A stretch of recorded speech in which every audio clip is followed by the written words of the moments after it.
या दोघातल्या व्यवहारातून ती संपत्ती निर्माण झाली म्हणून ईडीने ती संपत्ती जप्त केली.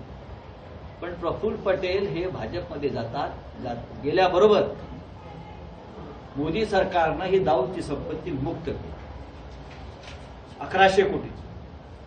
एका बाजूला तुम्ही या देशामध्ये दाऊद इब्राहिम इक्बाल मिर्ची, बरं हे मी सांगत नाही, हे नरेंद्र मोदीने स्वतः सांगितलेलं आहे की प्रफुल्ल पटेलचे इक्बाल मिर्शीशी संबंध आहेत म्हणून, आणि व्यवहार केलाय त्यांनी. हे जाहीर भाषणात पटेल यांनी सांगितलेलं.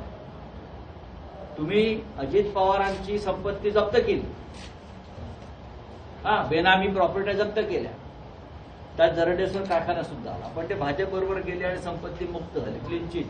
पण पंडित नेहरूंच्या संपत्तीवर त्यांनी आज टाच आहे. ज्या पंडित नेहरूंनी स्वातंत्र्याच्या काळामध्ये आपलं स्वतःचं आनंद भवन सारखं राहतं घर राष्ट्राला समर्पित केलं, राष्ट्राला संपत्ती राष्ट्राला दिलं, त्यांची सगळी संपत्ती राष्ट्राला दिली, तुम्ही त्यांची संपत्ती जप्त करा आणि दाऊदची संपत्ती मुक्त. हे सुडाचं राजकारण चाललंय. त्याच्यावरती मार्गदर्शन करण्यासाठी आम्ही असीम सरोजना असंही म्हणतात की चंद्रकांत पाटील यांनी काल म्हटलंय की उद्धव ठाकरे यांच्या शिवसेनेला सत्तेत यायचंय, त्यांना घेत नाहीयेत म्हणून संजय राऊत हे सातत्यानं अमित शहांवर टीका करत आहेत आणि अशीच परिस्थिती राहिली तर महापालिका